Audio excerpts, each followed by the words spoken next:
Hello everyone, welcome back to Coding Hunt. मेरा नाम है जतिन और मैं आ चुका हूँ जावास्क्रिप्ट की एक और नई वीडियो लेकर। तो इस वाली वीडियो के अंदर हम बात करने वाले हैं ऑब्जेक्ट्स के बारे में। ठीक है, तो यार ऑब्जेक्ट्स क्या होता है, बेसिक से लेकर एडवांस तक हम सारी चीज़ें सीखने वाले हैं। ठीक है, और बहुत ही ज़रूरी टॉपिक है ऑब्जेक्ट जावास्क्रिप्ट की अगर हम बात करें तो ये मैं आपको एकदम सिंपल वे में आपको एक्सप्लेन करने वाला हूँ। ठीक है, कि क्या होता है, कैसे यूज़ केसेस होते हैं, फिर कैसे उसको यूज़ कर सकते हैं, सिंटैक्स क्या होती है। ठीक है, तो सबसे पहले तो हम यहाँ पर एक न्यू फाइल बना लेते हैं js11.html। ठीक है, ये हमारा 11th वाला ट्यूटोरियल है।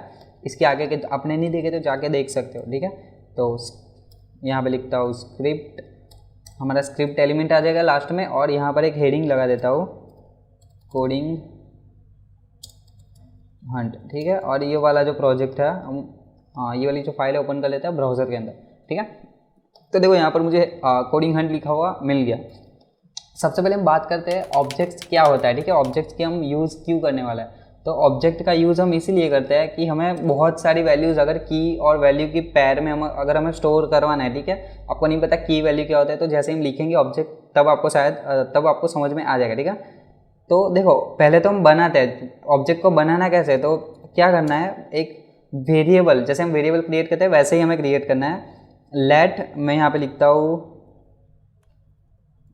स्टूडेंट्स। ठीक है, इक्वल्स टू, और जैसे हम डायरेक्टली नेम लिखते थे, लाइक मैं यहाँ पे अपना नाम लिखता हूँ। ठीक है, तो ये क्या हुआ, ऐसे में लिख सकता हूँ कि student1, इसके अंदर मैंने ले लिया जतिन। ठीक है, तो इस तरीके से लिख सकता हूँ। फिर अगर मुझे उसकी एज लिखनी होगी तो मैं लेट student1, फिर ऐसे कर देता हूँ एज। ठीक है, student1 की एज इक्वल्स टू, यहाँ पे मैं लिख सकता हूँ 20। ठीक है, तो इस तरीके से हम कर सकते हैं। पर अगर समझो कि एक ही पर्सन की सारी डिटेल्स एक ही जगह पर आ जाए, हम उसको एकदम इजीली एक्सेस कर सकें, तब क्या होगा। ठीक है, तो हमारा काम बहुत ही आसान हो जाने वाला है इसकी मदद से। तो कैसे कर सकते हैं हम वो ये चीज़, तो देखो मैं यहाँ पे लिखता हूँ स्टूडेंट्स इक्वल्स टू, या फिर मैं स्टूडेंट लिख देता हूँ इक्वल्स टू, या फिर मैं student1 लिख देता हूँ। ठीक है, student1, उसके अंदर ये मैंने ऑब्जेक्ट बनाने के लिए क्या लिखा है, यहाँ पर कर्ली ब्रैकेट्स ले लिए। अब इसके अंदर ना की और वैल्यूज़ लगा सकते हैं। तो लाइक मैं यहाँ पे लिख रहा हूँ कि student1 जो उसका नाम क्या होना चाहिए, तो नाम के अंदर हमें इक्वल्स टू का यूज़ नहीं करना। जो असाइन करते हैं उसके लिए हम कॉलन का यूज़ करेंगे कि student1 जो है उसका नाम होना चाहिए, मतलब ये है। ठीक है, हम वैल्यू असाइन नहीं कर रहे हैं। देन उसके बाद मैं कॉमा करता हूँ, उसके बाद लिखता हूँ एज मैं नंबर में भी दे सकता हूँ। देन उसके बाद यहाँ पर फिर से कॉमा करता हूँ, फिर लिखता हूँ आईडी कर देता हूँ रैंडमली कोई भी नंबर ले लिया। ठीक है, ओके, और यहाँ पे लिख देता हूँ स्किल, उसमें लिख देता हूँ मर्न स्टैक डेवलपर। ठीक है, मर्न स्टैक डेवलपर है। तो ये देखो student1 की मैंने सारी डिटेल्स एक ही जगह पर लिख दी। अब इन सबको मुझे एक्सेस करना होगा तो मैं कैसे कर सकता हूँ। ठीक है, तो देखो मैं क्या करता हूँ, यहाँ पर एक और हमारा आउटपुट के लिए हम एक और एलिमेंट ले लेते हैं। लाइक मैं यहाँ पे कर देता हूँ h3 डॉट आउटपुट लिख देता हूँ। ठीक है, तो मैंने यहाँ पर मैंने क्लास लिया, उसकी जगह मैं आईडी कर देता हूँ, चलो कोई बात नहीं। और इसके अंदर मैं लिख देता हूँ यहाँ पर अभी के लिए रिज़ल्ट। ठीक है, तो यहाँ पर देखो रिजल्ट लिखा हुआ मिल रहा है मुझे। अब इसके अंदर हम आउटपुट लेने वाले हैं सारा का सारा। तो सबसे पहले मैं क्या करूँगा, एक एलिमेंट बना लूँगा output equals to document dot get element by ID, जिसकी आईडी रहेगी आउटपुट। उसको मैंने सेव कर दिया आउटपुट नाम के वेरिएबल के अंदर। ठीक है, सिंपल। अब मैं क्या करता हूँ, output dot inner HTML equals to, if मैं यहाँ पे स्टूडेंट लिख दूँ, ठीक है, student1 लिख दूँ, तब क्या होगा, देखो मैं जैसे इस पर सेव करता हूँ और जाता हूँ वहाँ पर, तो देखो ऑब्जेक्ट लिखा हुआ रहा है। तो ऑब्जेक्ट को हम डायरेक्टली एक्सेस नहीं कर सकते। ठीक है, वो सारे की सारी चीज़ें हैं वो हमें डायरेक्टली नहीं दिखाने वाला, कभी भी नहीं दिखाने वाला। तो उसको हम एक्सेस कैसे कर सकते हैं, तो मुझे डॉट करके लिखना पड़ेगा उसकी कोई भी प्रॉपर्टी। लाइक मैं यहाँ पे नेम लिख रहा हूँ तो मुझे उसका नाम मिल जाएगा, जो भी हमने ऑब्जेक्ट के अंदर नेम के अंदर जो कुछ भी लिखा होगा वो। तो डॉट किसको रिप्रेजेंट करता है, कि उसके अंदर जितनी भी प्रॉपर्टीज़ है उसको रिप्रेजेंट करता है, कि भाई student1 के अंदर जो नेम है, ठीक है, उसको रिटर्न करो। तो इस तरीके से हम ऑब्जेक्ट को एक्सेस कर सकते हैं। तो यहाँ पर मैंने नेम ले लिया, तो ये हो गया हमारा एक तरीका एक्सेस करने का। अब दूसरा भी एक तरीका है, तो उसके लिए हम लगाएंगे स्क्वायर ब्रैकेट और उसके अंदर हम स्ट्रिंग में ले लेंगे। ठीक है, यहाँ पर मैं लिखता हूँ नेम, देन सेव करता हूँ और यहाँ पे दिखता है। तो देखो मुझे सेम आउटपुट मिला, मैं आप रिफ्रेश भी कर रहा हूँ।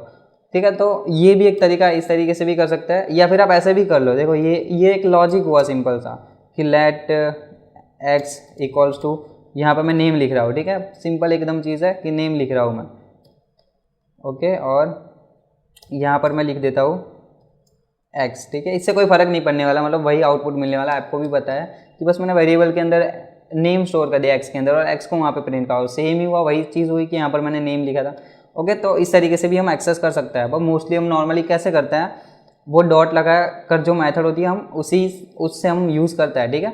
अब देखो इसको प्रॉपरली हम यूज़ करके देखते हैं। मैं यहाँ पे लिखता हूँ हेलो माय नेम इज़, और उसके बाद मैं यहाँ पे प्लस करके लिख देता हूँ student1 डॉट नेम, फिर प्लस करता हूँ और यहाँ पे लिखता हूँ मैं एंड आई एम अ,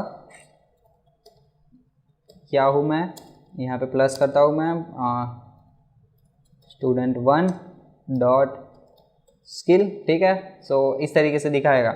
सो देखो अब मैं सेव करता हूँ, तो देखो hello my name is Jatin and I am a MERN stack developer, ऐसे लिखा हुआ आ गया। मतलब हमने जो कुछ भी वहाँ पे लिखा होगा वो चीज़ आ जाएगी। तो ऑब्जेक्ट को हम कुछ इस तरीके से यूज़ कर सकते हैं। अगर मुझे यही चीज़ सेपरेटली लिखनी होती तो मैं क्या लिखता, student1 नेम, student1 एज, मतलब वही रिपीट करना पड़ता मुझे, ठीक है।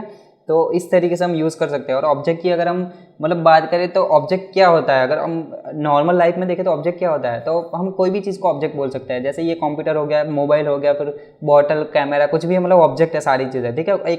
एक पर्सन खुद भी एक ऑब्जेक्ट है।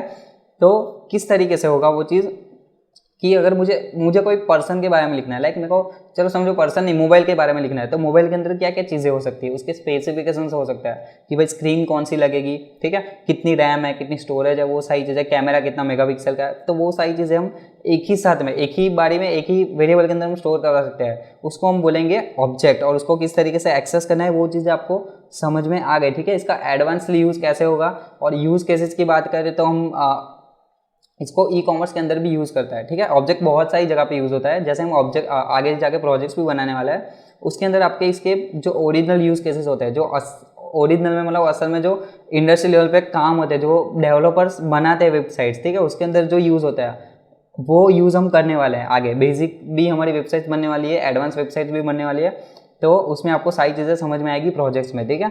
तो अभी के लिए ये चीज़ समझ लो और इसकी अच्छे से प्रैक्टिस कर लो, ठीक है। तो यार ये होता है हमारे ऑब्जेक्ट्स, यही था ऑब्जेक्ट के बारे में सारी चीज़ें।